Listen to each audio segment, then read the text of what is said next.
Berikan 100 juta untuk biaya kuliah adikku atau kita cerai saja. Suami merampas uangku setelah aku dapat bonus 150 juta dari kantor dan memberiku surat cerai. Lalu ibu mertua berkata, cepat berikan jangan pelit. Tanpa pikir panjang, langsung kutandatangani surat itu. Suami dan ibu mertuaku panik karena ternyata. Sebelum lanjutin ceritanya yuk, absen dulu di kolom komentar. Teman-teman cerita Putri berasal dari daerah mana saja? Jangan lupa tekan like dan subscribe ya. Dukungan kalian sangat berarti agar channel ini terus berkembang dan bisa menyajikan cerita yang lebih seru. Ayo ikuti ceritanya sampai selesai ya.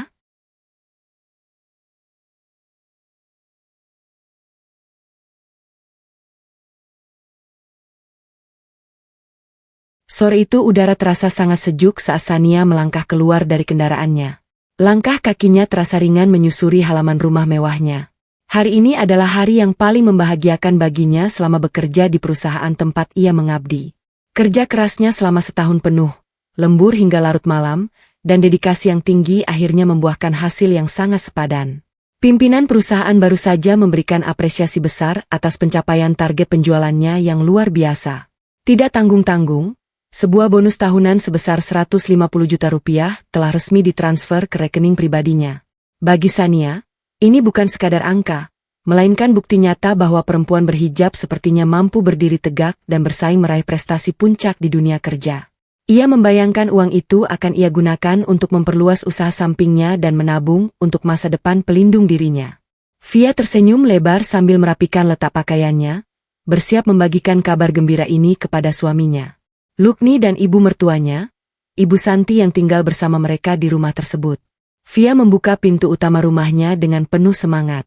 Di ruang keluarga, ia melihat Lukni sedang bersantai di atas sofa empuk sambil memegang remote televisi.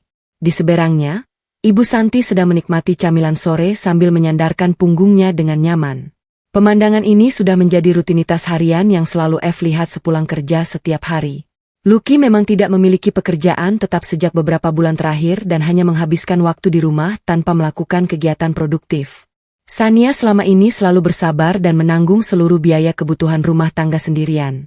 Ia tidak pernah mengeluh karena ia percaya bahwa pernikahan adalah tentang saling mendukung dalam suka dan duka. Ia selalu memastikan makanan tersedia di meja. Tagihan listrik terbayar tepat waktu dan kebutuhan ibu mertuanya tercukupi dengan baik.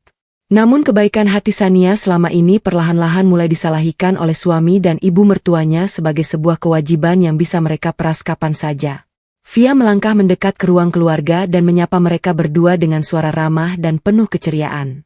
Luki hanya menoleh sekilas tanpa beranjak dari posisi duduknya. Pandangannya kembali tertuju pada layar televisi di depannya.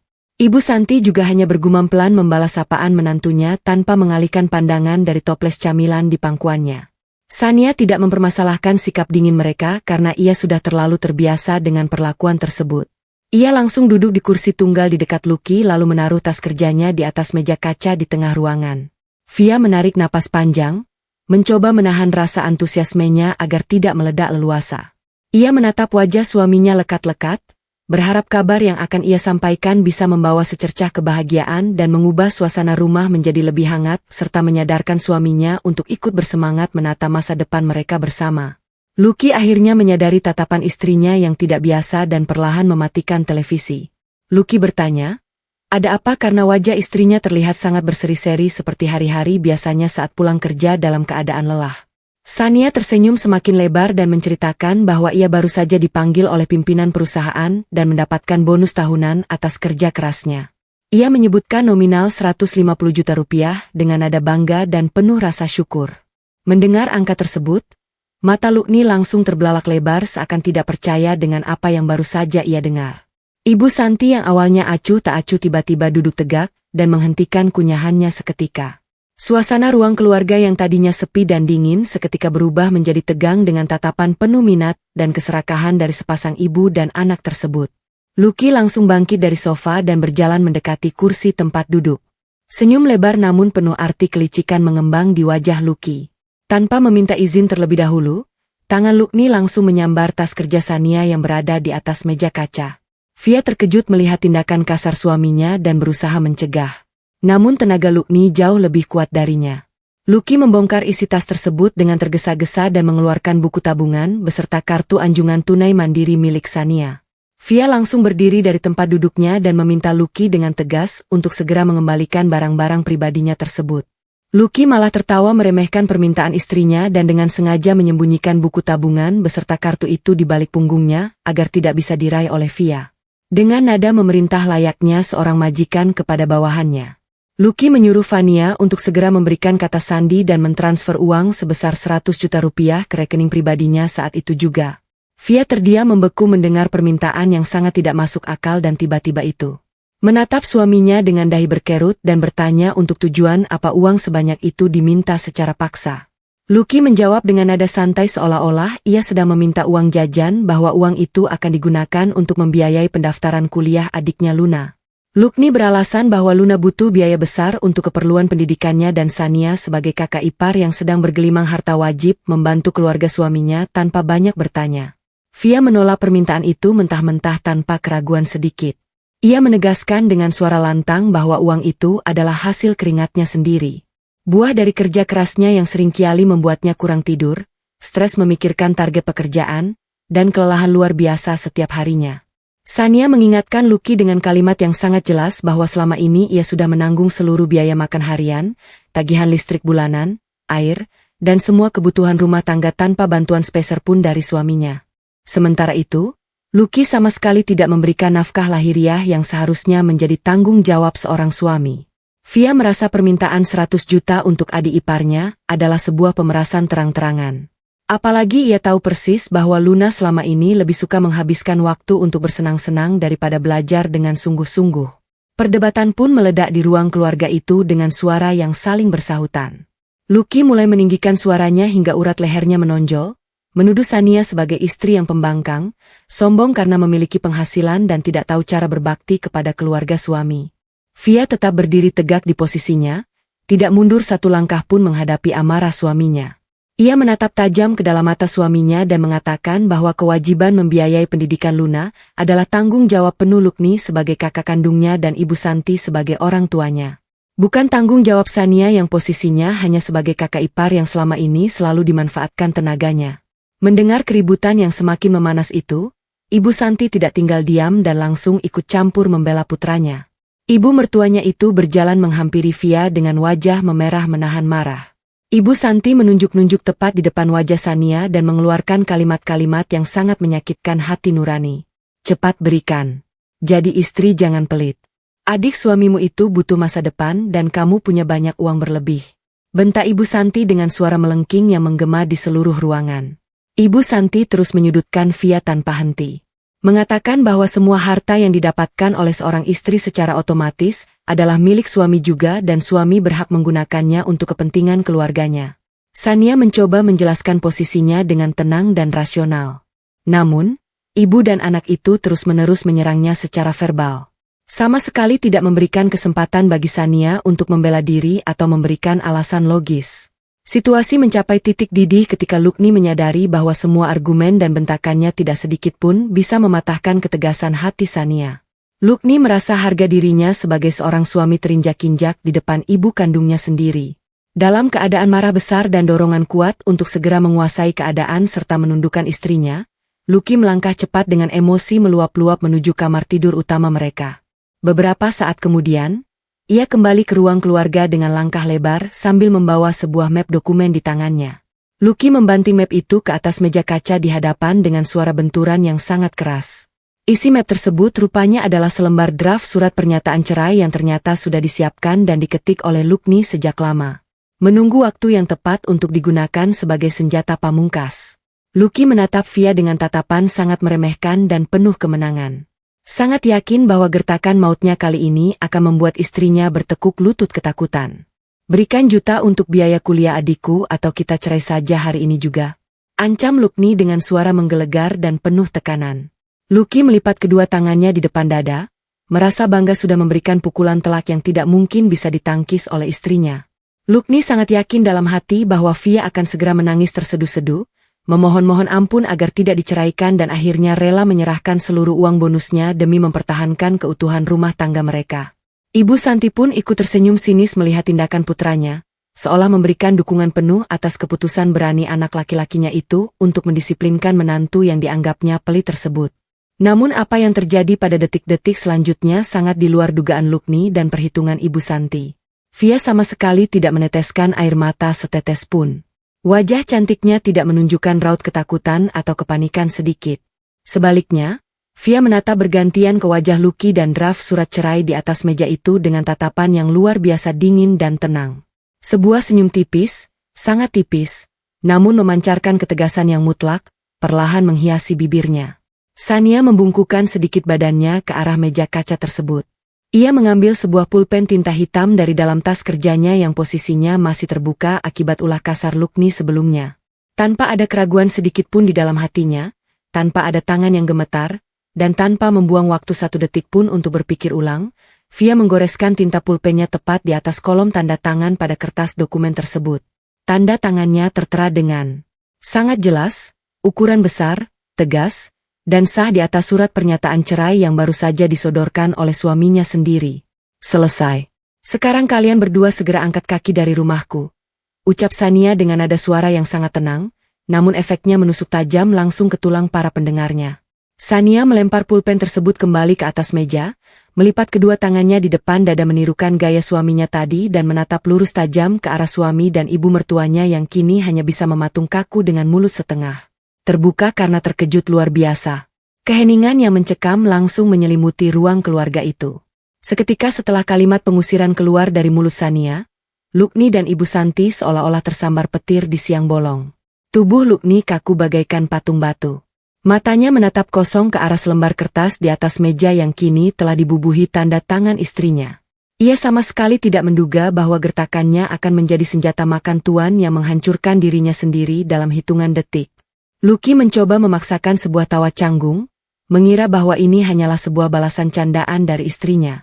Ia menelan ludah dengan susah payah dan mencoba mencairkan suasana yang tiba-tiba terasa mencekik lehernya. Kamu jangan bercanda, Via. Cepat coret tanda tangan itu. Ini bukan waktunya untuk main-main dengan perpisahan. Ucap Lukni dengan suara yang mulai terdengar sedikit bergetar.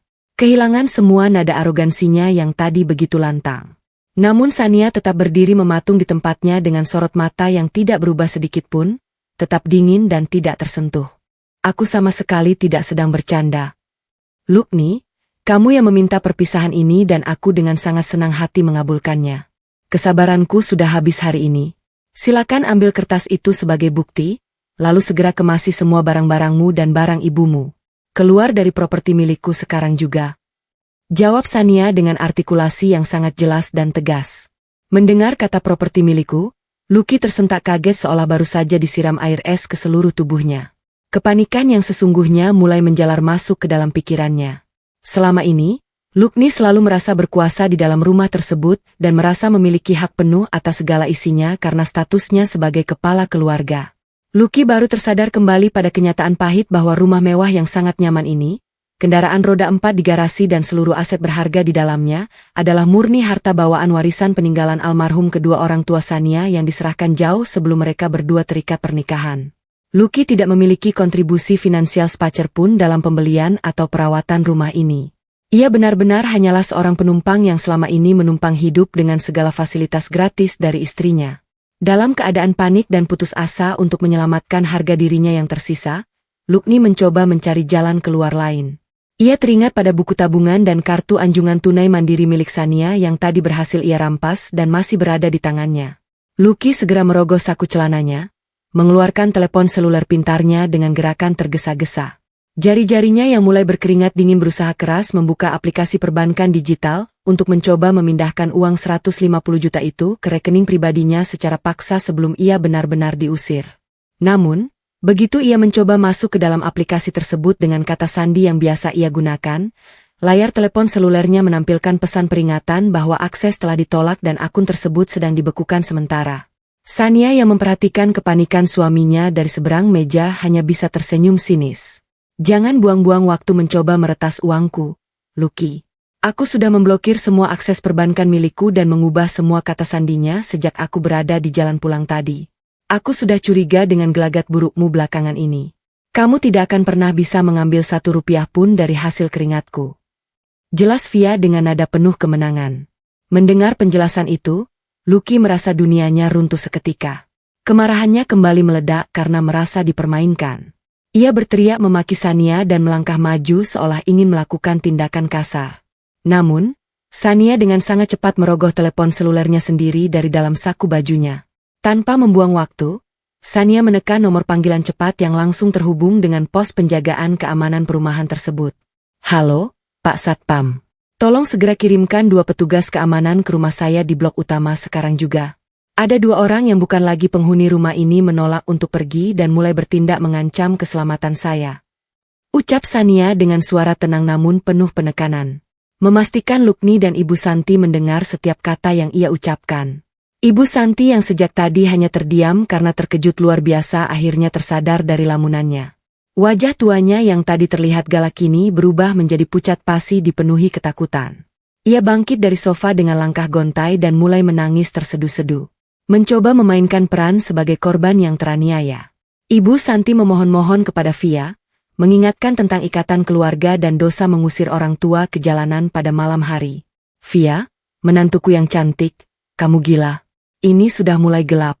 Ibu yang sudah tua ini mau tidur di mana? Tega sekali kamu melakukan ini pada keluarga suamimu sendiri. Ratap Ibu Santi sambil menyeka air mata buayanya. Via menatap mantan ibu mertuanya itu tanpa ada rasa iba sedikit pun di dalam hatinya. Luka batin yang ditorehkan oleh kata-kata kasar Ibu Santi selama bertahun-tahun sudah terlalu dalam untuk disembuhkan dengan tangisan palsu. Di jalanan silakan. Itu bukan urusanku lagi. Saat ibu menyuruhku memberikan uang hasil laku ibu tidak memikirkan perasaanku.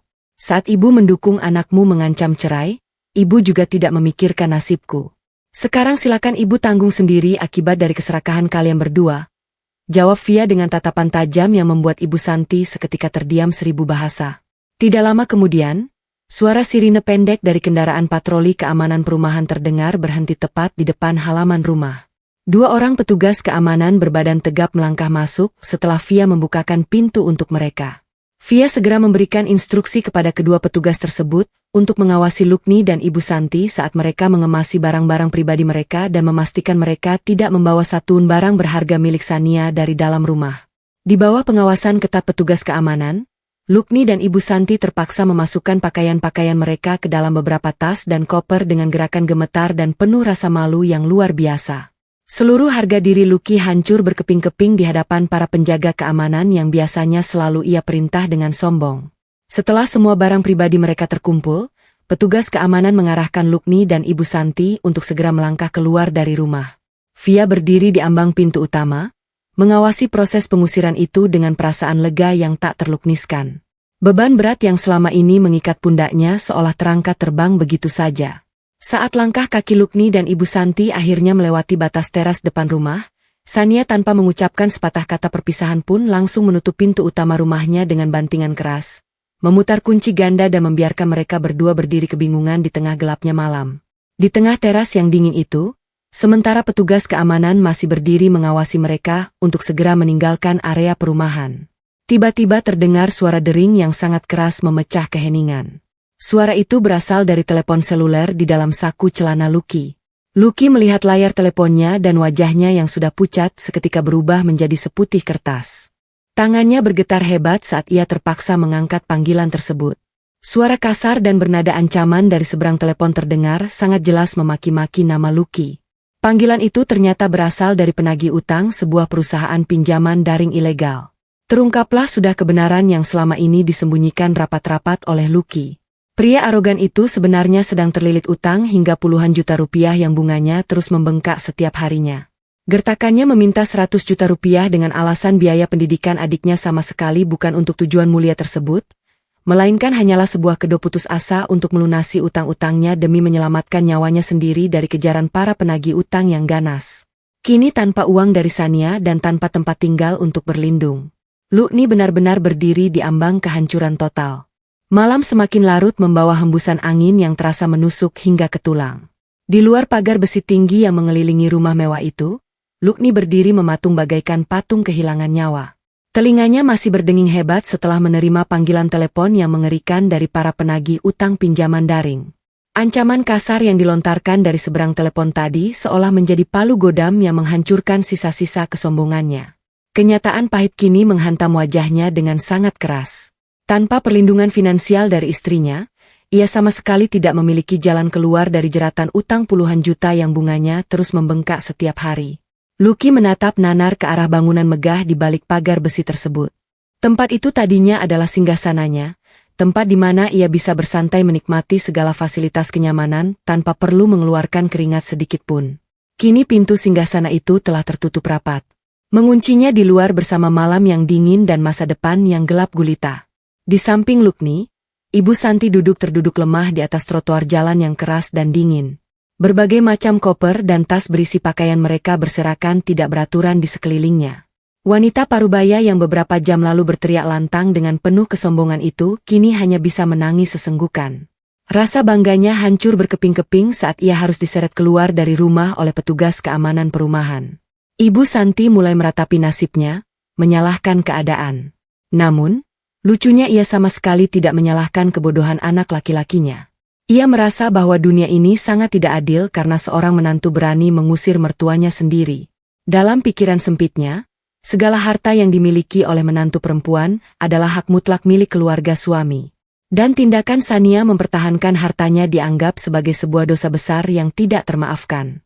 Rasa panik yang luar biasa membuat Lucky kehilangan seluruh akal sehatnya. Ia menyadari bahwa membiarkan malam ini berlalu tanpa membujuk Sania adalah sebuah kesalahan mematikan. Dengan langkah gontai, Lukni berjalan mendekati pagar besi yang terkunci rapat itu. Ia meraih jeruji pagar dengan kedua tangannya yang gemetar dan mulai mengguncangnya kuat-kuat sambil meneriakkan nama istrinya. Lucky membuang jauh-jauh sisa harga dirinya.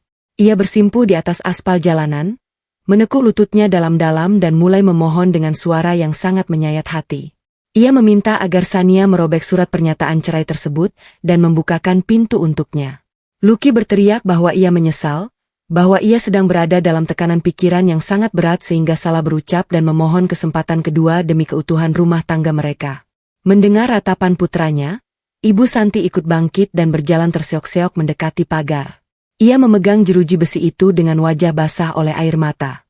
Ibu Santi mulai ikut berteriak memanggil nama Sania, menggunakan senjata manipulasi perasaan yang selama ini selalu ia andalkan.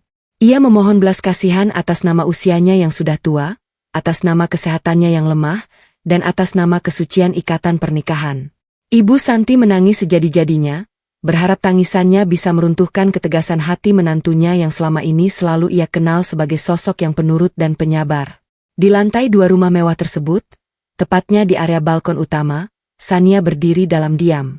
Ia menyandarkan punggungnya pada dinding pembatas, berlindung di balik bayangan gelap sehingga sosoknya tidak terlihat dari jalanan di bawah sana. Via memegang telepon selulernya dengan mantap, mengarahkan kamera perangkat tersebut ke arah jalanan untuk merekam semua kejadian menyedihkan yang sedang berlangsung di luar pagarnya. Sorot matanya sangat dingin, tidak ada setetes pun air mata yang jatuh menuruni pipinya. Hatinya telah mati rasa terhadap keluarga suaminya.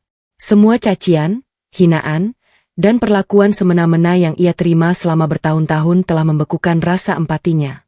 Sania membiarkan kamera itu terus merekam setiap kata permohonan palsu yang keluar dari mulut suami dan ibu mertuanya, mengumpulkan setiap bukti yang bisa ia gunakan di pengadilan nanti. Di tengah hirupuk tangisan dan permohonan dari luar pagar tersebut, sebuah kendaraan roda 2 yang disewa dari layanan angkutan berhenti tepat di belakang Lucky. Seorang perempuan muda melompat turun dari kendaraan itu dengan wajah kesal. Ia adalah Luna, adik kandung Lukni. Luna datang dengan langkah tergesa-gesa, mengabaikan tumpukan koper yang berserakan di trotoar. Pandangannya langsung tertuju pada kakaknya yang sedang bersimpuh di depan pagar. Luna berkacak pinggang, napasnya memburu karena emosi yang tertahan.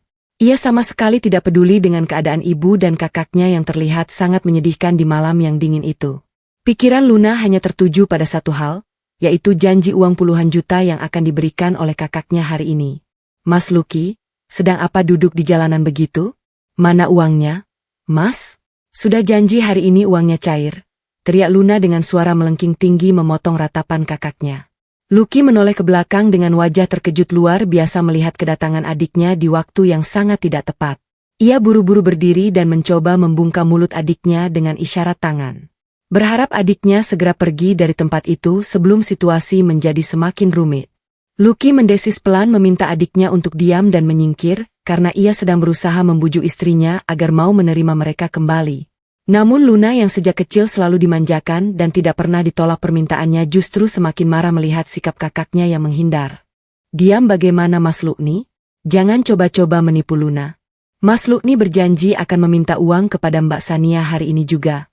Mas Lukni bilang uang itu untuk melunasi uang muka mobil baru Luna, agar Luna tidak perlu naik angkutan umum lagi ke kampus. Luna meledak marah. Kata-katanya meluncur tanpa bisa direm. Lucky panik bukan kepalang. Ia berusaha menarik lengan adiknya untuk menjauh dari pagar. Namun, Luna menepisnya dengan kasar. Pertengkaran di antara kakak beradik itu pun pecah di jalanan.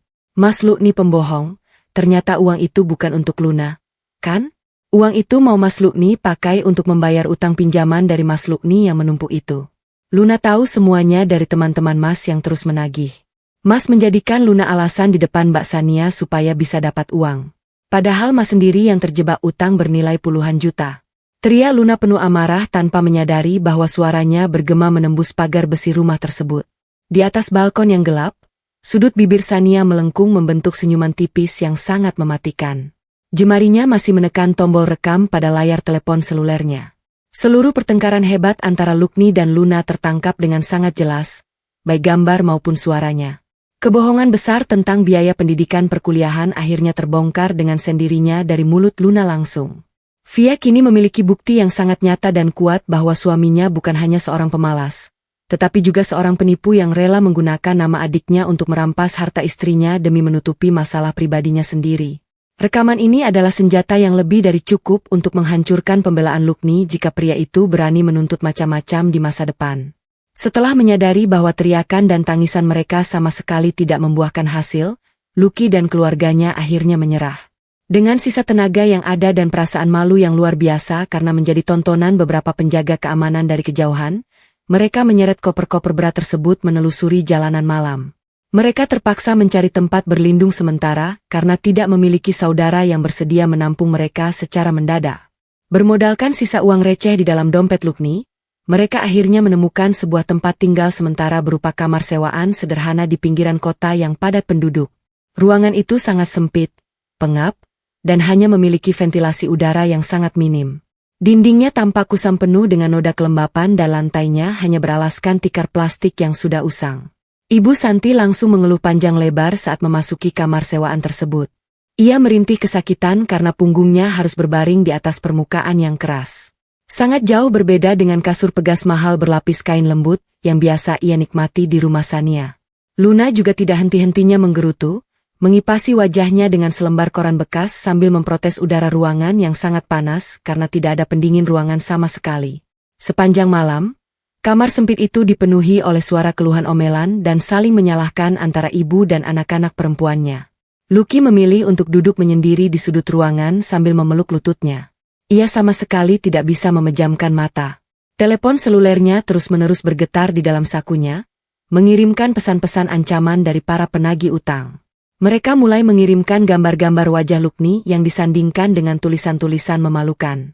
Mengancam akan menyebarkan gambar tersebut ke seluruh daftar kontak di telepon selulernya esok pagi jika pembayaran tidak segera dilakukan. Keesokan paginya, Lukni bangun dengan mata merah dan tubuh yang terasa remuk. Ia memiliki satu rencana terakhir untuk menyelamatkan hidupnya, yaitu mengambil gaji bulanannya dari tempat ia bekerja. Lucky segera merapikan pakaiannya dan berangkat menuju gedung perkantoran tempatnya mencari nafkah. Sepanjang perjalanan, perasaannya sangat gelisah dan jantungnya berdebar kencang. Setibanya di kantor, ia tidak langsung menuju ke meja kerjanya, melainkan langsung melangkah menuju ruangan bagian kepegawaian. Ia berencana menarik seluruh gajinya secara tunai agar tidak bisa dilacak atau dipotong oleh pihak bank secara otomatis untuk membayar cicilan utang-utangnya. Lucky mengetuk pintu ruangan bagian kepegawaian dan melangkah masuk dengan senyum yang dipaksakan. Namun, senyumnya langsung pudar ketika melihat tatapan tajam dan dingin dari kepala bagian kepegawaian yang sedang duduk di balik meja besarnya. Di atas meja tersebut terdapat setumpuk dokumen tebal yang tampaknya berisi catatan keuangan perusahaan. Kepala bagian kepegawaian itu mempersilakan Lukni duduk tanpa keramahan sedikit pun, lalu langsung melemparkan sebuah amplop putih ke hadapan Lucky. Amplop itu terasa ringan, tidak seperti amplop berisi uang tunai yang diharapkan oleh Lucky. Dengan tangan sedikit gemetar, Lucky membuka amplop tersebut dan membaca selembar surat resmi yang ada di dalamnya. Matanya terbelalak lebar membaca rentetan kalimat yang tertulis di kertas itu. Itu adalah surat pemutusan hubungan kerja secara tidak hormat. Kepala bagian kepegawaian menjelaskan dengan nada datar dan tegas bahwa pihak auditor internal perusahaan telah menemukan bukti-bukti kuat adanya penggelapan dana yang dilakukan oleh Lucky selama beberapa bulan terakhir. Nominal dana yang diselewengkan sangat besar dan perusahaan telah memutuskan untuk memberhentikan Lucky secara sepihak hari itu juga. Lucky mencoba membela diri, merangkai berbagai macam alasan dan kebohongan. Namun, semua buktinya sudah terlalu kuat. Kepala bagian kepegawaian memotong semua alasannya dan menambahkan pukulan terakhir yang menghancurkan harapan Lucky. Pihak perusahaan memutuskan untuk menahan seluruh gaji bulan ini, uang pesangon, dan segala hak finansial Lucky lainnya untuk menutupi sebagian kerugian akibat penggelapan dana tersebut. Perusahaan juga memberikan ancaman serius bahwa jika Lucky berani menuntut atau melawan keputusan ini, mereka tidak akan segan-segan melaporkan kasus tindakan kriminal ini ke pihak berwajib agar Lucky diproses secara hukum pidana hingga masuk ke balik jeruji besi. Lucky keluar dari gedung perkantoran itu dengan tubuh yang terasa kehilangan tulangnya. Ia berjalan tanpa arah di sepanjang trotoar jalan yang sibuk, tidak tahu harus kemana dan harus melakukan apa. Hidupnya benar-benar hancur dalam kurun waktu kurang dari 24 jam. Istrinya mengusirnya. Utangnya menumpuk mengancam nyawanya dan kini ia kehilangan pekerjaannya dengan membawa status yang sangat memalukan. Di tengah keputusasiaannya yang mendalam, pandangan Lucky tertuju pada sebuah papan reklame kecil di pinggir jalan yang menawarkan jasa bantuan hukum. Sebuah ide licik kembali muncul di dalam kepalanya yang sedang kalut. Ia teringat bahwa pernikahan adalah sebuah ikatan hukum dan dalam pernikahan biasanya terdapat aturan mengenai harta bersama yang dihasilkan selama masa pernikahan berlangsung. Dengan tekad baru yang didorong oleh keserakahan, Lucky memasuki kantor bantuan hukum tersebut. Ia menemui seorang pengacara yang tarif jasanya sangat murah. Seorang pria dengan setelan pakaian yang agak kebesaran dan ruang kerja yang berantakan. Lucky menceritakan versi karangannya sendiri, memposisikan dirinya sebagai suami yang disingkirkan secara paksa dan ingin menuntut haknya atas harta bersama dari istri yang sangat kaya raya. Lucky menjanjikan persentase pembagian hasil yang sangat besar kepada pengacara tersebut jika mereka berhasil memenangkan gugatan pembagian harta di pengadilan nanti. Pengacara itu menyeringai lebar, setuju untuk mengambil kasus ini tanpa melakukan pemeriksaan latar belakang yang mendalam. Yakin bahwa mereka bisa memeras kekayaan Sania dan mendapatkan uang dalam jumlah yang sangat besar dalam waktu singkat. Lucky tersenyum puas. Merasa bahwa ia akhirnya menemukan jalan keluar untuk membalikan keadaan dan menghancurkan kehidupan istrinya sebagai bentuk pembalasan dendam. Hari yang ditunggu-tunggu akhirnya tiba. Matahari pagi bersinar cukup terik ketika Lucky melangkah memasuki pelataran gedung pengadilan dengan dada dibusungkan. Setelah melewati malam-malam yang penuh penderitaan di tempat tinggal sementara yang sangat tidak nyaman, Lucky merasa hari ini adalah titik balik kehidupannya. Ia mengenakan pakaian terbaik yang masih tersisa di dalam kopernya, berusaha menampilkan citra seorang pria berwibawa yang sedang mencari keadilan. Di sebelahnya berjalan sang pengacara murah yang ia sewa. Seorang pria dengan gaya bicara meledak-ledak dan membawa setumpuk dokumen yang tampak tebal. Pengacara tersebut terus-menerus membisikkan kata-kata penenang dan janji-janji manis ke telinga Lucky. Meyakinkan kliennya bahwa memenangkan separuh harta kekayaan dari seorang istri yang menggugat cerai adalah perkara yang sangat mudah diselesaikan di ruang sidang. Lucky tersenyum penuh kemenangan, membayangkan wajah Sania yang akan pucat pasi ketika hakim memerintahkannya untuk menyerahkan setengah dari rumah mewah, tabungan bernilai ratusan juta, dan kendaraan beroda 4 yang selama ini menjadi kebanggaan istrinya tersebut. Mereka berdua melangkah masuk ke dalam ruang mediasi yang sudah ditentukan. Ruangan itu terasa dingin karena hembusan pendingin ruangan yang cukup kuat, berbanding terbalik dengan suasana hati Lucky yang sedang memanas oleh semangat balas dendam. Beberapa menit kemudian, pintu ruangan kembali terbuka. Fia melangkah masuk dengan ketenangan yang luar biasa. Penampilannya sangat anggun dan tertutup rapi. Memancarkan aura seorang perempuan berkelas yang tidak bisa diremehkan. Tidak ada gurat kesedihan, penyesalan, atau rasa takut di wajahnya. Di belakang Sania berjalan seorang pria parubaya dengan tatapan mata yang sangat tajam dan langkah yang penuh perhitungan. Pria itu adalah pengacara andalan Sania, seorang pakar hukum keluarga kelas atas yang reputasinya sudah tidak diragukan lagi di dunia peradilan. Kehadiran pengacara tersebut seketika membuat nyali pengacara Lukni sedikit menciut. Namun ia buru-buru menutupi kegugupannya dengan berdaham keras dan merapikan tumpukan dokumen di atas mejanya. Seorang penengah yang ditunjuk oleh pengadilan duduk di ujung meja bundar membuka sesi mediasi tersebut dengan membacakan aturan-aturan dasar dan tujuan dari pertemuan hari ini. Penengah tersebut memberikan kesempatan pertama kepada pihak Lukni sebagai pemohon untuk menyampaikan tuntutan-tuntutannya. Pengacara Lukni langsung berdiri dari tempat duduknya, melipat tangan di dada, dan mulai berbicara dengan nada suara yang sengaja ditinggikan agar terdengar mengintimidasi. Ia memaparkan bahwa kliennya telah mengorbankan banyak hal selama masa pernikahan dan karenanya berhak atas pembagian harta bersama secara adil dan merata. Klien saya, Saudara Luki, menuntut hak mutlaknya atas setengah dari nilai rumah tinggal yang selama ini ditempati, setengah dari saldo tabungan yang ada di rekening istri, serta kepemilikan atas 1 buah kendaraan beroda 4. Semua itu adalah harta yang dikumpulkan selama masa perkawinan berlangsung. Sehingga menurut hukum yang berlaku, klien saya berhak mendapatkan bagiannya. Ucap pengacara Lukni dengan senyum bangga melirik ke arah Sania. Seolah-olah ia baru saja menjatuhkan hukuman mati. Sania sama sekali tidak merespons ucapan pengacara murahan tersebut. Ia tetap duduk tegak. Kedua tangannya bertumpu dengan anggun di atas pangkuannya. Wajahnya sedatar permukaan danau yang tenang. Via hanya menoleh sekilas ke arah pengacaranya, memberikan isyarat halus untuk mengambil alih kendali pembicaraan. Pengacara elit itu perlahan membuka sebuah map kulit tebal bermotif elegan yang sedari tadi ia bawa. Ia mengeluarkan beberapa lembar kertas berhologram resmi yang dilengkapi dengan segel hukum yang sah. Dengan gerakan sangat tenang, pengacara Sania menggeser dokumen tersebut ke tengah meja agar bisa dilihat langsung oleh penengah dan pihak seberang. Sungguh sebuah tuntutan yang sangat berani dan mengesankan, ucap pengacara Sania dengan nada suara rendah namun penuh wibawa. Namun sayangnya, tuntutan tersebut sama sekali tidak memiliki dasar hukum yang mengikat. Klien kami, Saudari Sania, adalah seorang wanita yang sangat cerdas dan berpikiran maju. Jauh sebelum pernikahan ini diresmikan, klien kami telah melindungi seluruh aset pribadinya dengan dokumen hukum yang sah. Mendengar pernyataan tersebut, Lukni mengerutkan dahi, tidak memahami arah pembicaraan pengacara istrinya. Pengacara Luki dengan tangan gemetar mengambil dokumen yang disodorkan tersebut dan mulai membaca deretan kalimat di dalamnya. Wajahnya perlahan-lahan berubah menjadi pucat pasi seiring dengan matanya yang terus bergerak dari satu baris kalimat ke baris berikutnya. Ini adalah perjanjian pemisahan harta yang ditandatangani oleh kedua belah pihak dan disahkan oleh pejabat pembuat akta tanah, serta dicatatkan di hadapan hukum sebelum hari pernikahan mereka. Lanjut pengacara Sania.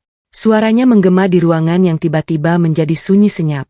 Dalam perjanjian ini tertulis dengan sangat jelas dan tidak terbantahkan bahwa seluruh harta bawaan klien kami termasuk namun tidak terbatas pada tanah, bangunan, rumah, kendaraan, dan seluruh pendapatan dari hasil kerjanya adalah mutlak milik klien kami sepenuhnya. Saudara Luki tidak memiliki hak atas 1 rupiah pun dari aset-aset tersebut, baik selama pernikahan berlangsung maupun setelah terjadinya perpisahan. Lukni terbelalak lebar, napasnya seakan terhenti di tenggorokan. Ia baru teringat bahwa bertahun-tahun yang lalu saat ia masih berusaha mengambil hati Sania, ia menandatangani tumpukan kertas yang disodorkan oleh keluarga Sania tanpa membacanya secara teliti karena terlalu dibutakan oleh keinginannya untuk segera menikahi wanita kaya tersebut. Kebodohannya di masa lalu kini bangkit dari kubur untuk mencekiknya hidup-hidup. Pengacara Luki hanya bisa menundukkan kepala. Menyadari bahwa ia baru saja membawa kliennya ke dalam sebuah peperangan tanpa membawa satuan senjata. Namun pukulan telak yang disiapkan oleh Via ternyata belum berakhir sampai di situ. Via menatap Luki dengan sorot mata yang penuh dengan rasa jijik. Pengacara Sania kembali merogoh map kulitnya dan mengeluarkan sebuah tumpukan dokumen yang lebih tebal. Kali ini dokumen tersebut berisi lembaran-lembaran cetakan mutasi rekening perbankan dan puluhan lembar foto yang dicetak dengan warna yang sangat jelas. Pengacara itu menyebarkan foto-foto dan catatan mutasi tersebut di atas meja tepat di hadapan Luki. Karena pihak Anda sudah berani menuntut sesuatu yang bukan haknya, maka klien kami juga akan menggunakan hak hukumnya, tegas pengacara Sania. Kami memiliki bukti-bukti yang tidak terbantahkan bahwa selama 2 tahun terakhir, Saudara Lukni telah mengalihkan sebagian besar uang belanja rumah tangga yang diberikan oleh klien kami kepada seorang wanita bernama Nita. Ini adalah bukti perselingkuhan yang nyata sekaligus bukti penyalahgunaan dana kepercayaan.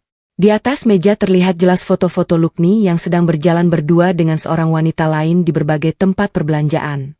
Masuk ke dalam tempat tinggal wanita tersebut serta bukti-bukti pemindahan dana perbankan dari rekening Lukni ke rekening atas nama Nita secara rutin setiap bulan. Luki menelan ludah dengan susah payah. Keringat dingin mulai mengucur deras dari dahinya membasahi kerah pakaiannya. Rahasia terbesar yang selama ini ia simpan rapat-rapat akhirnya terbongkar dengan cara yang paling memalukan di hadapan penegak hukum. Klien kami menuntut ganti rugi material secara penuh atas semua dana yang telah digelapkan oleh saudara Lukni untuk membiayai wanita simpanannya tersebut. Lanjut pengacara Via tanpa ampun.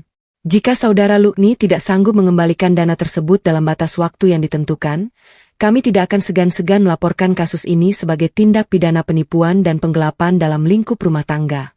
Ruang mediasi itu seketika terasa seperti ruang eksekusi bagi Luki.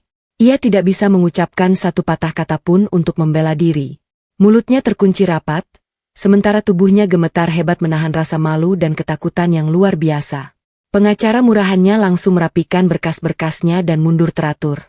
Menyadari bahwa ia tidak akan mendapatkan bayaran sepeser pun dari klien yang ternyata adalah seorang penipu miskin.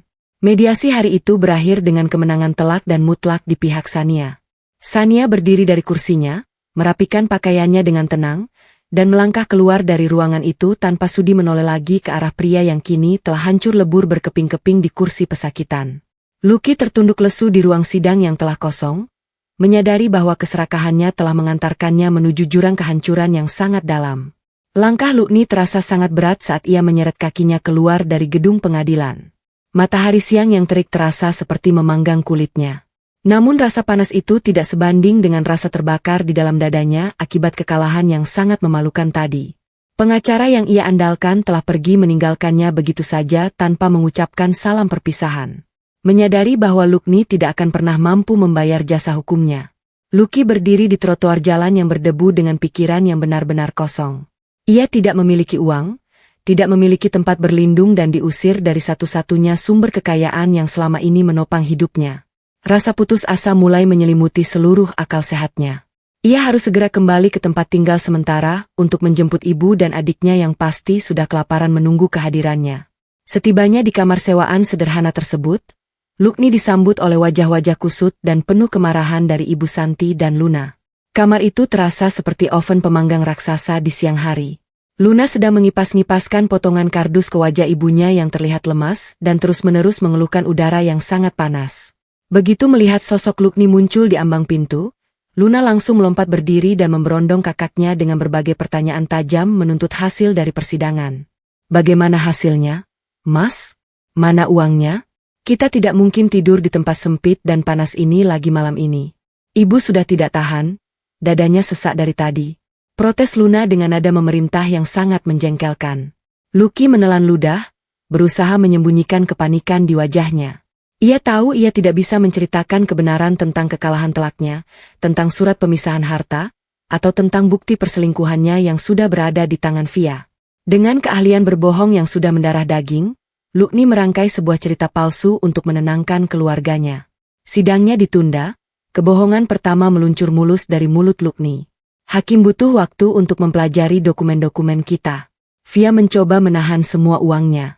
Tapi pengacaraku bilang kita pasti akan menang dalam beberapa minggu ke depan. Untuk sementara waktu, aku sudah mengatur tempat tinggal yang jauh lebih layak untuk kita tempati. Kemasi barang-barang kalian sekarang. Kita pindah dari tempat buruk ini. Mendengar janji tempat tinggal yang lebih baik, raut wajah Ibu Santi dan Lunas ketika berubah menjadi sedikit lebih cerah. Mereka segera memasukkan pakaian-pakaian mereka ke dalam tas dengan tergesa-gesa. Luki mengumpulkan sisa-sisa keberaniannya dan merencanakan satu-satunya jalan keluar yang tersisa di kepalanya. Ia akan membawa keluarganya menumpang di tempat tinggal Nita, wanita selingkuhannya. Luki sangat yakin ia bisa memanipulasi pikiran Nita dengan janji-janji manis tentang kekayaan yang akan segera ia dapatkan. Sama seperti bagaimana ia menipu keluarganya sendiri, mereka menggunakan layanan kendaraan angkutan dengan sisa uang receh terakhir milik Luna untuk menuju ke kediaman Nita.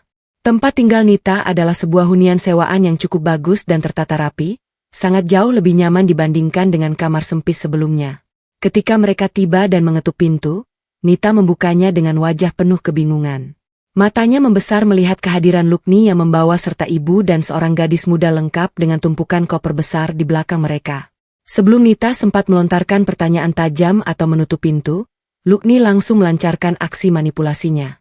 Ia menarik tangan Nita dengan lembut, memasang wajah paling memelas yang bisa ia buat, dan mulai merangkai cerita karangan yang luar biasa meyakinkan. Lucky berbisik bahwa ia sedang dalam proses mengambil alih seluruh kekayaan istri sahnya. Namun untuk sementara waktu, semua asetnya dibekukan oleh pengadilan. Lucky berjanji bahwa begitu uang ratusan juta itu cair, ia akan langsung menceraikan istrinya secara resmi, menikahi Nita, dan membelikan Nita tempat tinggal mewah miliknya sendiri. Nita yang selama ini dibutakan oleh barang-barang pemberian Lucky dan mengira pria itu adalah pengusaha sukses yang sedang terjerat masalah rumah tangga sesaat. Akhirnya luluh oleh janji-janji manis tersebut. Nita tersenyum tipis, membuka pintu lebar-lebar dan mempersilakan rombongan benalu itu masuk ke dalam kediamannya. Namun, ketenangan di tempat tinggal Nita hanya bertahan selama beberapa menit pertama saja. Begitu Ibu Santi melangkah masuk dan melihat kondisi ruangan yang cukup nyaman, sifat aslinya yang suka memerintah langsung muncul kembali. Ibu Santi menjatuhkan tubuhnya di atas sofa empuk milik Nita seolah-olah ia adalah pemilik sah tempat tersebut. Matanya menatap tajam ke arah Nita, menilai penampilan wanita muda itu dari ujung kaki hingga ujung kepala dengan tatapan meremehkan. "Kamu yang namanya Nita? Tempat ini lumayan juga meski tidak sebesar rumah menantuku yang dulu," ucap Ibu Santi tanpa rasa sungkan sedikitpun. "Tolong buatkan Ibu teh hangat." Tenggorokan Ibu kering sekali. "Ingat, jangan terlalu manis.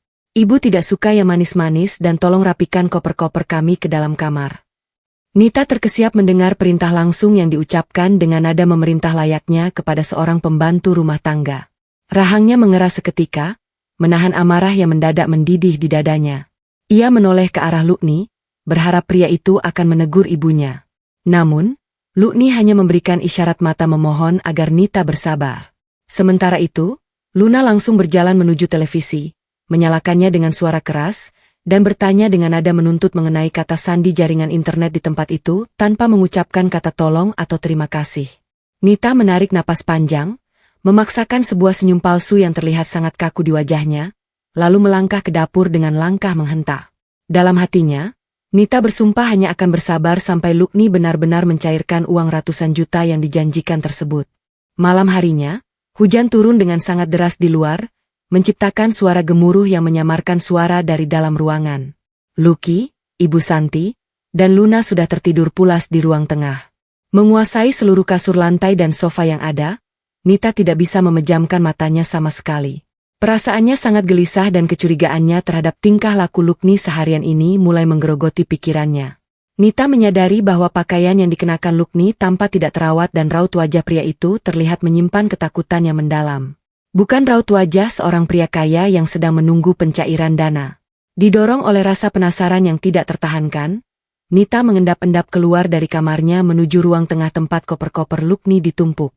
Ia memastikan semua orang tertidur lelap dengan suara dengkuran yang teratur sebelum perlahan-lahan membuka ritleting tas ransel hitam milik Lucky. Tangan Nita merogoh ke bagian dalam tas dan menemukan sebuah map tipis yang terlipat sembarangan. Ia membawa map itu ke sudut ruangan yang sedikit bercahaya karena lampu jalan dari luar jendela. Nita membuka lipatan kertas pertama. Itu adalah selembar surat resmi dengan kop perusahaan tempat Lukni bekerja. Mata Nita menyapu deretan kalimat di dalamnya dan napasnya seketika tertahan. Itu adalah surat pemutusan hubungan kerja secara sepihak yang menyatakan bahwa Lukni terbukti melakukan tindakan penggelapan uang perusahaan dalam jumlah yang sangat besar. Nita menutup mulutnya dengan tangan, berusaha meredam keterkejutannya. Pria yang menjanjikannya kekayaan rupanya baru saja dipecat dengan cara yang sangat memalukan. Tangan Nita yang kini mulai gemetar membuka lipatan kertas kedua dan ketiga. Kertas-kertas tersebut bukanlah surat pencairan dana pengadilan, melainkan salinan tagihan utang dari berbagai perusahaan pinjaman daring ilegal. Nominal yang tertera pada lembaran-lembaran penagihan itu sangat fantastis. Puluhan juta rupiah beserta denda keterlambatan yang terus membengkak tajam. Di bagian bawah surat ancaman itu terdapat peringatan keras bahwa para penagih akan segera mencari Lukni dimanapun ia bersembunyi untuk mengambil paksa barang-barang berharga miliknya. Kenyataan yang sangat menyakitkan itu menghantam wajah Nita sekeras batu karang. Pria yang sedang tertidur mendengkur di ruang tengahnya bukanlah seorang pengusaha kaya yang sedang memperjuangkan hartanya. Lucky tidak lebih dari seorang penipu ulung, seorang pengangguran miskin yang terlilit utang dalam jumlah besar, dan seorang buronan penagih utang yang sangat berbahaya. Janji-janji manis tentang rumah mewah dan uang ratusan juta hanyalah pepesan kosong untuk memanfaatkan kebaikan hati Nita. Wajah Nita seketika berubah menjadi sangat merah menahan amarah yang meledak-ledak. Ia meremas lembaran surat ancaman utang itu hingga hancur di tangannya. Matanya menatap tajam penuh kebencian ke arah Lukni yang masih tertidur pulas, tanpa menyadari bahwa badai kehancuran yang sesungguhnya baru saja dimulai. Nita menyeringai licik di tengah kegelapan malam, merencanakan tindakan pembalasan tanpa ampun bagi pria benalu dan keluarganya yang tidak tahu diri tersebut. Di luar tempat tinggal sewaan Nita, badai malah mengamuk dengan sangat buas. Suara guru bergemuruh bersahutan menyamarkan suara napas Nita yang memburu karena amarah yang memuncak. Tangan Nita meremas surat pemecatan dan bukti tagihan utang Lukni hingga lecek tidak karuan. Kebencian menguasai seluruh akal sehatnya. Ia baru saja menyadari bahwa dirinya telah dimanfaatkan habis-habisan oleh seorang pria pengangguran yang membawa serta keluarganya untuk menumpang hidup. Saat Nita bersiap untuk melangkah ke ruang tengah dan membangunkan pria penipu itu, sebuah suara gedoran yang sangat keras terdengar dari arah pintu depan. Gedoran itu begitu kuat hingga membuat daun pintu bergetar hebat. Nita terkesiap, jantungnya berdegup kencang. Firasat buruk langsung menyelimuti pikirannya. Ia belum sempat melangkah maju ketika suara teriakan kasar dari luar terdengar menembus derasnya hujan. Memanggil-manggil nama Lucky dengan ancaman kekerasan.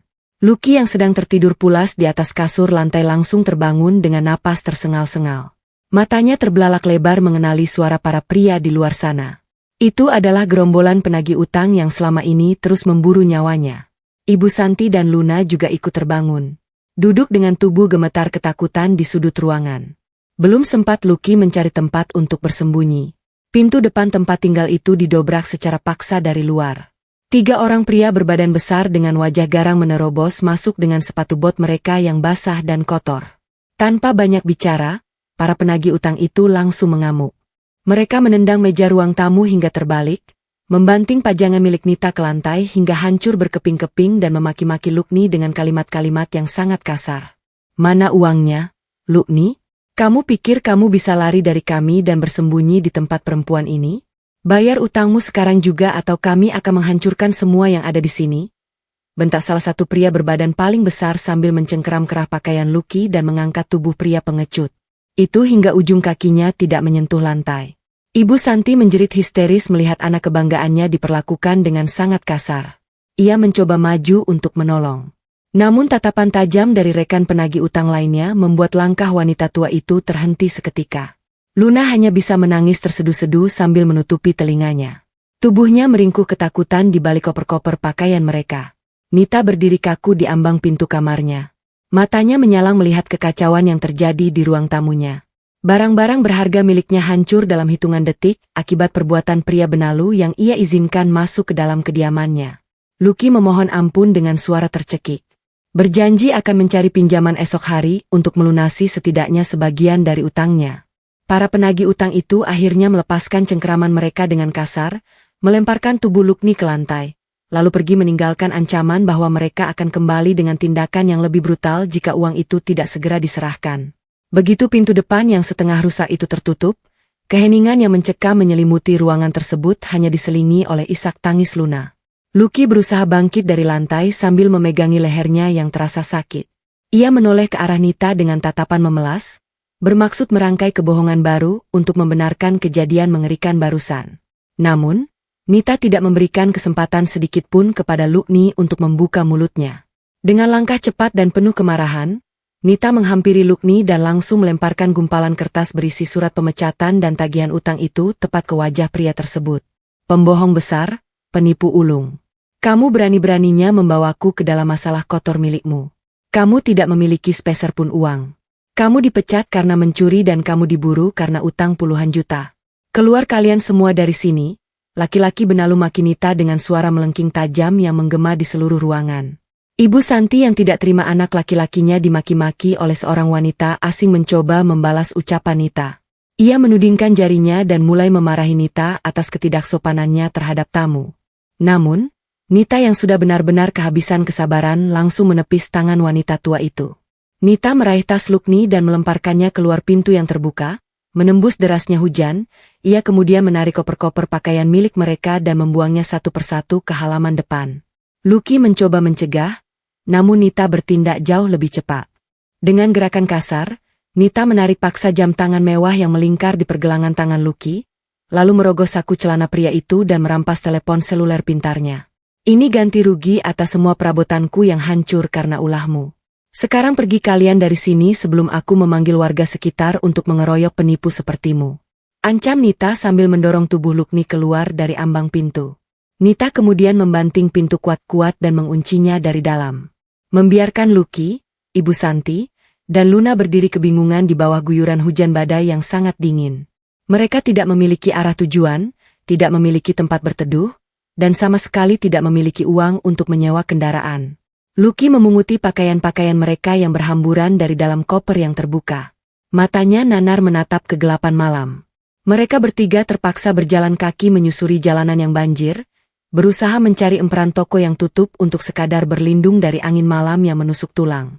Pakaian mereka basah kuyup, menempel dingin pada tubuh yang menggigil hebat.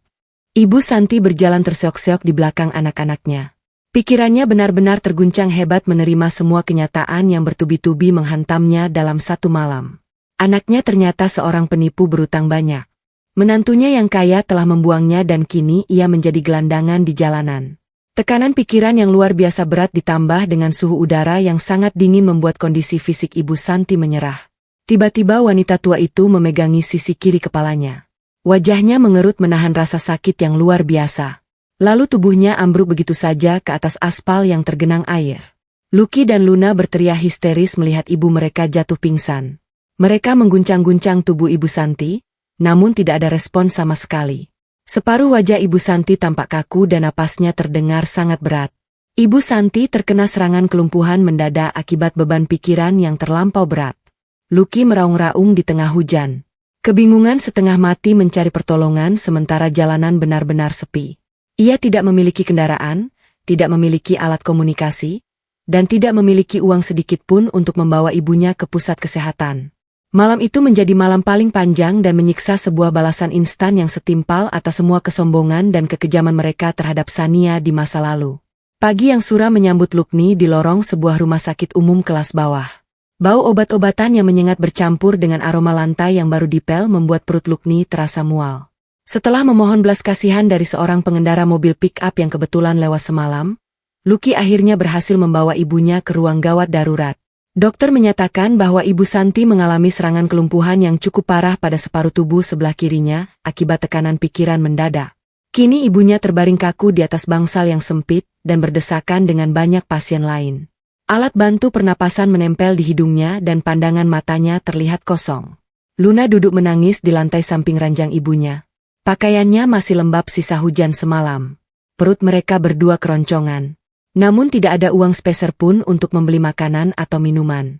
Seorang perawat menghampiri Lucky dan menyodorkan selembar kertas rincian biaya perawatan awal yang harus segera dilunasi agar ibunya bisa mendapatkan tindakan medis lanjutan berupa pemberian obat-obatan yang sangat penting. Mata Lucky menatap deretan angka pada kertas itu dengan pandangan kabur. Jumlahnya mencapai belasan juta rupiah. Bagi Lucky saat ini, uang belasan juta itu terasa seperti angka mustahil yang tidak mungkin bisa ia dapatkan. Tidak ada teman yang mau meminjamkan uang kepadanya. Tidak ada tempat ia bekerja dan ia tidak memiliki barang berharga apapun yang bisa dijual. Keputusasaan yang mendalam mencekik lehernya membuatnya sulit untuk sekadar bernapas. Dalam keadaan akal sehat yang sudah berada di titik nadir, Lucky menyadari bahwa satu-satunya orang di dunia ini yang memiliki kemampuan finansial untuk menyelamatkan nyawa ibunya hanyalah mantan istrinya, Sania. Lucky meninggalkan rumah sakit dengan berjalan kaki menyusuri trotoar di bawah sinar matahari yang mulai terik. Pakaiannya tampak sangat lusuh, kusut, dan berbau tidak sedap akibat kehujanan semalam. Wajahnya dipenuhi rasa lelah. Kantung matanya menghitam dan langkah kakinya terseret-seret. Ia menempuh perjalanan yang cukup jauh menuju gedung perkantoran tempat bekerja. Setibanya di sana, Lucky tidak berani masuk ke dalam karena ia tahu para penjaga keamanan pasti akan mengusirnya mengingat penampilannya yang sangat berantakan menyerupai seorang pengemis.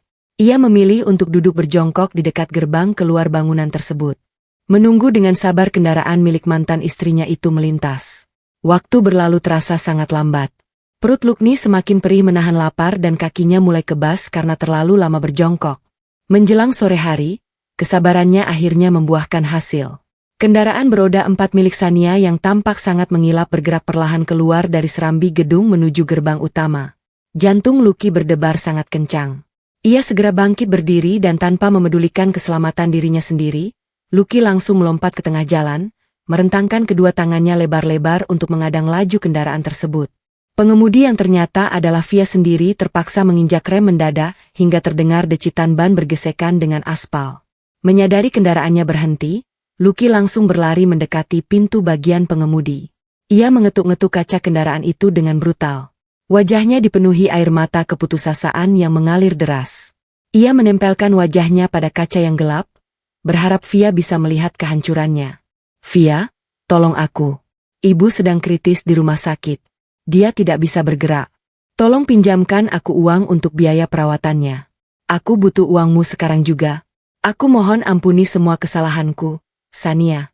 Ratap Lucky dengan suara serak, mengiba layaknya seekor hewan yang terluka. Lucky bahkan menjatuhkan dirinya di atas genangan air sisa hujan semalam yang menggenang di pinggir jalan raya tersebut. Ia berlutut di sebelah pintu kendaraan, menangkupkan kedua tangannya di depan dada, memohon belas kasihan dari wanita yang selama bertahun-tahun ia peras dan ia rendahkan. Lucky benar-benar membuang seluruh sisa harga dirinya, bersedia menjadi alas kaki Sania, asalkan ia mendapatkan uang untuk menyelamatkan nyawa ibunya. Di dalam kendaraan yang sejuk dan nyaman, Sania menatap sosok pria malang di luar jendelanya dengan wajah tanpa ekspresi. Tidak ada sedikit pun rasa kasihan yang tersisa di dalam lubuk hatinya. Ia sangat mengingat jelas bagaimana wajah arogan pria itu saat melemparkan surat pernyataan cerai dan bagaimana tajamnya lidah Ibu Santi saat mengatainya pelit.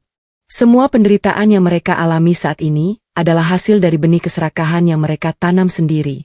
Dengan gerakan perlahan dan sangat tenang, Sania menekan tombol untuk menurunkan kaca jendelanya sedikit saja, hanya cukup untuk memberikan celah udara.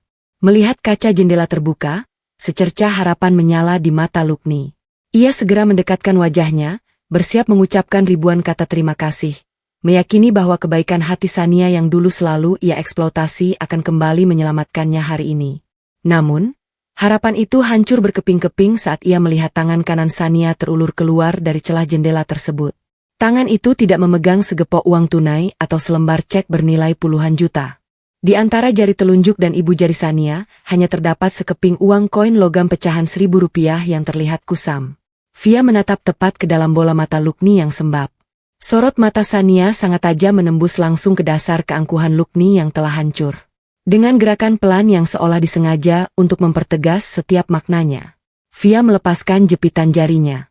Kepingan koin Rp1.000 itu jatuh melayang di udara, memantul sekali di atas aspal, lalu menggelinding pelan hingga akhirnya berhenti tepat di genangan air kotor di dekat lutut Lucky. "Itu sedekah untuk pengemis," ucap Sania dengan nada suara yang sangat datar, sedingin es tanpa ada penyesalan sedikit pun. "Jangan pernah sentuh mobilku lagi."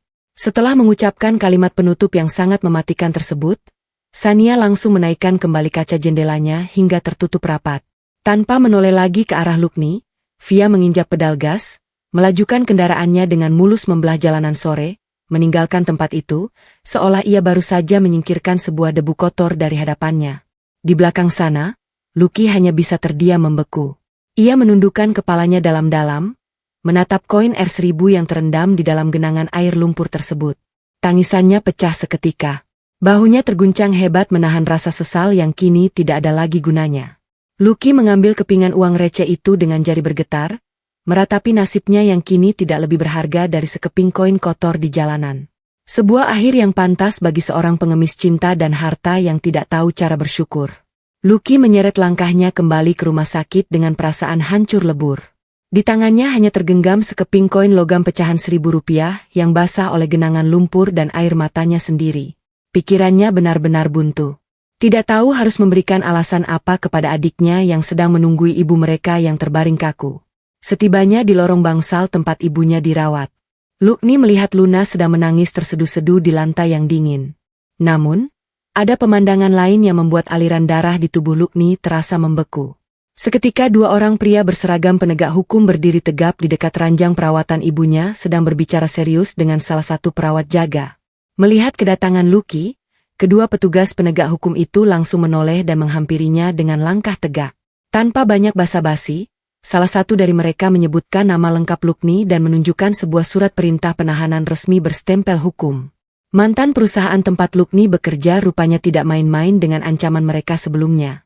Pihak manajemen perusahaan telah melaporkan tindakan penggelapan dana yang dilakukan oleh Luki kepada kepolisian dengan membawa tumpukan bukti transaksi yang tidak bisa disangka lagi. Luki dituduh melakukan pencurian uang perusahaan dalam jumlah yang sangat besar dan harus segera dibawa ke kantor polisi untuk mempertanggungjawabkan perbuatannya di balik jeruji besi. Saudara Luki, Anda ditangkap hari ini atas tuduhan penggelapan dana perusahaan. Anda memiliki hak untuk diam karena segala yang Anda ucapkan dapat digunakan melawan Anda di pengadilan. Silakan ikut kami sekarang juga. Tegas petugas penegak hukum tersebut sambil mengeluarkan borgol besi dari pinggangnya. Lukni mundur beberapa langkah dengan wajah seputih kertas. Ia menggelengkan kepalanya dengan kuat. Air matanya kembali tumpah membasahi pipinya yang kusam. Ia memohon kepada para petugas itu untuk diberikan keringanan waktu. Beralasan bahwa ibunya sedang sakit parah dan adiknya tidak mungkin bisa mengurus semua tagihan medis sendirian. Tolong beri saya waktu sebentar saja, Pak. Ibu saya sedang kritis. Saya tidak bisa meninggalkannya begitu saja. Tolong kasihanilah keluarga saya. Ratap Lukni sambil menjatuhkan dirinya dan bersimpuh memeluk kaki petugas di lantai lorong rumah sakit tersebut. Namun, hukum negara tidak mengenal kata belas kasihan bagi seorang pelaku tindak pidana kejahatan. Petugas itu dengan sangat tegas menarik lengan Lukni secara paksa, memborgol kedua tangan pria itu di belakang punggung dan menyeretnya keluar dari lorong rumah sakit. Luna berteriak histeris memanggil-manggil nama kakaknya, berusaha menarik baju seragam petugas. Namun, perawat dengan cepat menahannya agar tidak mengganggu proses penangkapan. Ibu Santi yang terbaring lumpuh di atas ranjang hanya bisa meneteskan air mata keputusasaan dari sudut matanya.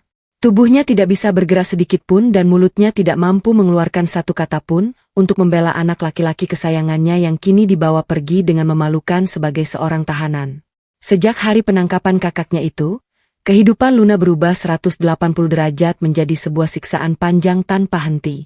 Tanpa adanya sumber keuangan dari kakaknya dan fasilitas kemewahan yang selama ini selalu disuplai oleh mantan kakak iparnya, Luna terpaksa berhenti dari bangku perkuliahan karena tidak sanggup membayar biaya pendidikan. Harapan besarnya untuk memiliki kendaraan roda 4 baru dan memamerkan gaya hidup mewah hancur seketika menjadi debu. Ia harus mencari pekerjaan secepatnya untuk membeli makanan harian termurah dan menebus resep obat-obatan ibunya yang harganya sangat mahal. Karena tidak memiliki keterampilan khusus dan belum memiliki gelar sarjana, Luna akhirnya hanya bisa diterima bekerja sebagai buruh cuci piring di sebuah warung makan tenda pinggir jalan yang selalu ramai pembeli dari pagi buta hingga tengah malam. Pekerjaan kasar itu sangat menguras tenaga dan meruntuhkan seluruh sisa harga diri Luna yang selama ini selalu bersikap sombong di depan orang lain. Ia harus berjongkok berjam-jam di dekat ember besar berisi air kotor yang bau, menyikat sisa-sisa bumbu makanan dari tumpukan piring yang seolah-olah tidak ada habisnya. Tangannya yang dulu sangat halus dan terawat kini berubah menjadi kasar, kemerahan, dan melepuh akibat bersentuhan dengan sabun cuci piring kualitas sangat rendah setiap hari. Pemilik warung makan pinggir jalan itu juga merupakan sosok perempuan parubaya yang sangat galak dan tidak segan-segan membentak jika melihat Luna bekerja dengan gerakan yang terlalu lambat. Kerja yang benar. Cuci piring saja lambat sekali. Kalau kamu malas-malasan, saya potong upah harian kamu hari ini juga. Di luar sana masih banyak orang susah yang mau menggantikan posisimu. Bentak pemilik warung sambil menendang ember kosong dengan keras di dekat kaki Luna. Luna menundukkan kepalanya dalam-dalam. Air matanya jatuh menetes bercampur ke dalam ember air cucian piring tersebut. Ia menggigit bibir bawahnya kuat-kuat untuk menahan suara isak tangis agar tidak terdengar oleh pelanggan. Pikirannya melayang pada masa lalu ketika ia bisa dengan mudahnya menuntut uang puluhan juta kepada kakaknya. Uang yang ternyata merupakan hasil keringat kakak ipar yang selalu ia benci dan ia hina. Rasa penyesalan yang teramat dalam kini datang terlambat menyayat lubuk hatinya. Sementara itu, di dalam sel tahanan markas kepolisian yang sangat dingin dan pengap, Lukni duduk meringkuk menyandarkan punggungnya pada jeruji besi yang keras. Ruangan itu berbau pesing menyengat dan diisi oleh beberapa tahanan kasus kejahatan lain yang sejak tadi menatapnya dengan tatapan meremehkan serta bermusuhan. Pandangan Luki perlahan tertuju pada sebuah layar televisi kecil yang terpasang tinggi menempel pada dinding di sudut lorong penjara. Saluran berita di televisi tersebut sedang menyiarkan sebuah acara penghargaan dunia bisnis yang sangat bergengsi. Di layar kaca tersebut tampak wajah Sania yang bersinar cerah memancarkan aura kesuksesan, kemandirian, dan keanggun seorang wanita berkelas. Sania sedang berdiri di atas panggung kehormatan memegang sebuah piala penghargaan sebagai salah satu pemimpin perusahaan muda terbaik pada tahun ini. Senyum Sania terlihat sangat tulus, anggun, dan bahagia. Berbanding terbalik dengan kehidupan Lukni yang kini sedang membusuk perlahan-lahan di dalam sel penjara. Luki menutupi wajahnya dengan kedua tangan yang terborgol, menangis sejadi-jadinya meratapi segala kebodohan dan keserakahan di masa lalu yang telah menghancurkan hidupnya sendiri hingga tidak bersisa. Beberapa bulan berlalu.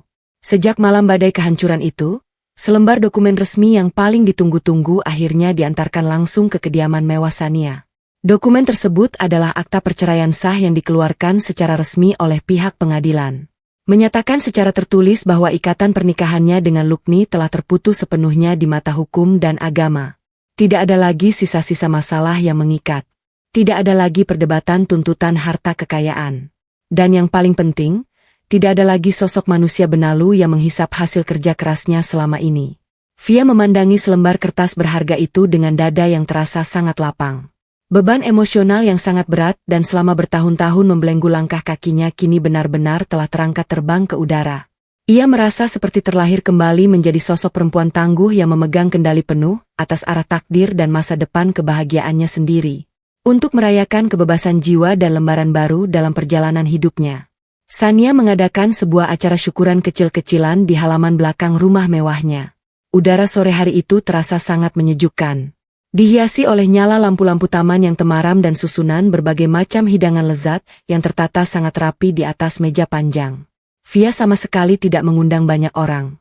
Ia hanya mengundang keluarga inti dari pihak almarhum kedua orang tuanya serta beberapa sahabat terdekat yang selama ini selalu setia memberikan dukungan moral di saat-saat terberat dalam hidupnya. Suasana sangat hangat. Kekeluargaan dan penuh canda tawa menghiasi perayaan sederhana tersebut. Tidak ada lagi raut ketegangan atau tatapan kelelahan di wajah cantik Sania.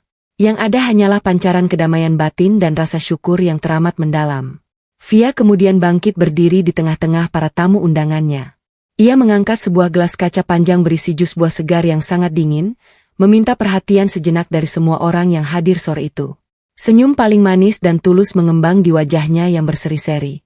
Terima kasih banyak kepada kalian semua yang tidak pernah meninggalkanku di masa-masa paling gelap dalam hidupku. Hari ini adalah bukti nyata bahwa berani melepaskan sesuatu yang buruk akan selalu membuka jalan lebar bagi hal-hal yang jauh lebih indah. Bersulang untuk kebebasan, kedamaian, dan lembaran hidup baru yang akan kita ukir bersama mulai hari ini. Ucap Sania dengan suara lantang, jernih, dan penuh semangat kehidupan. Semua tamu undangan serempak berdiri dan mengangkat gelas mereka masing-masing, membalas senyuman Sania dengan penuh rasa bangga dan ikut merayakan kemenangan perempuan tangguh tersebut atas segala bentuk penindasan mental yang pernah ia alami selama masa pernikahannya. Sementara Sania sedang menikmati puncak kebahagiaan dan kesuksesan karirnya. Roda pembalasan karma terus berputar tanpa ampun menggilas para tokoh yang pernah menyakiti hatinya. Di tempat yang sangat jauh dari kemewahan rumah Sania, kehidupan Luki, Luna, dan Ibu Santi terus berjalan merangkak di dalam bayang-bayang penderitaan panjang yang mereka ciptakan sendiri. Di dalam lembaga pemasyarakatan negara, nasib Lukni sungguh sangat menyedihkan dan merana. Karena ia sama sekali tidak memiliki uang pelicin untuk mengamankan posisinya di dalam sel. Luki dijadikan bulan-bulanan setiap hari oleh para narapidana senior yang jauh lebih kuat darinya. Ia dipaksa melakukan pekerjaan-pekerjaan paling kotor setiap harinya. Pagi itu, Luki sedang berlutut di atas lantai kamar mandi penjara yang sangat bau dan menjijikan. Tangannya memegang sebuah sikat berbulu kasar, menggosok lantai yang penuh lumut kotor sambil terus-menerus menerima makian, dorongan, dan hinaan dari tahanan lain. Tubuhnya kini tanpa kurus kering kekurangan gizi. Wajahnya kusam tidak terawat, dan martabatnya sebagai seorang manusia sudah lama hilang ditelan oleh kerasnya hukum rimba di dalam penjara. Di sudut kota yang ramai pejalan kaki dan sangat berdebu, Luna masih terus berjuang setengah mati bertahan hidup di balik tumpukan piring kotor warung tenda. Hari itu hujan turun rintik-rintik membuat udara menjadi sangat dingin menusuk kulit. Namun Luna sama sekali tidak berani berhenti bekerja sedetik pun. Kulit di sela-sela jari tangannya banyak yang mengelupas parah dan terasa sangat perih akibat reaksi alergi sabun cuci piring murahan. Namun ia terus memaksakan diri menyikat sisa makanan pelanggan. Sesekali ia mengusap ingus dan air matanya dengan lengan baju yang kotor karena cipratan kuah makanan. Pekerjaan menyiksa itu harus terus ia lakukan setiap hari jika ia tidak ingin melihat ibunya mati. Kelaparan dan kehabisan obat di rumah sakit kelas bawah tersebut. Luna telah kehilangan kebebasan masa mudanya, kehilangan lingkungan pertemanannya, dan kehilangan masa depannya hanya karena ia selalu mendukung kelicikan kakaknya untuk merampas harta mantan kakak iparnya.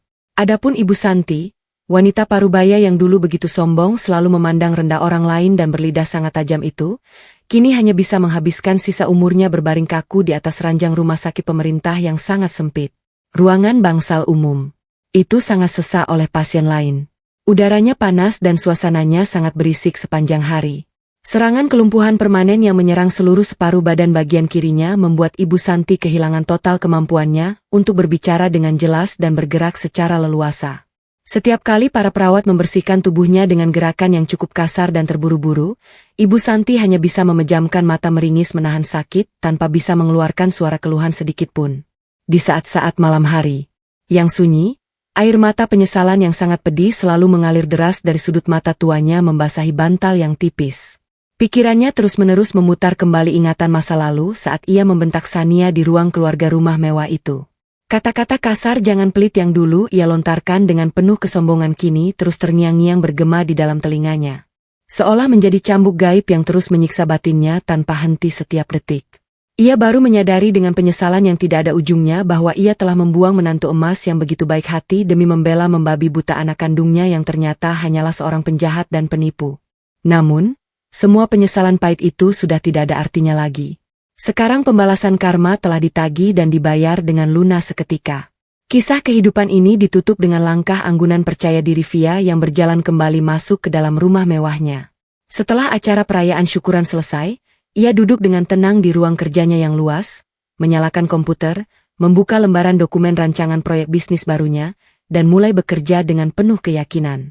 Via telah membuktikan kepada dunia bahwa kebaikan hati yang sempat dikhianati dan diinjak-injak tidak akan membuat seseorang hancur tenggelam, melainkan justru akan menempuh yang tidak akan pernah terkalahkan lagi. Keadilan semesta selalu menemukan jalannya sendiri yang paling tepat. Dan bagi Sania, lembaran masa depannya kini bersinar jauh lebih terang dari apa yang pernah ia bayangkan sebelumnya.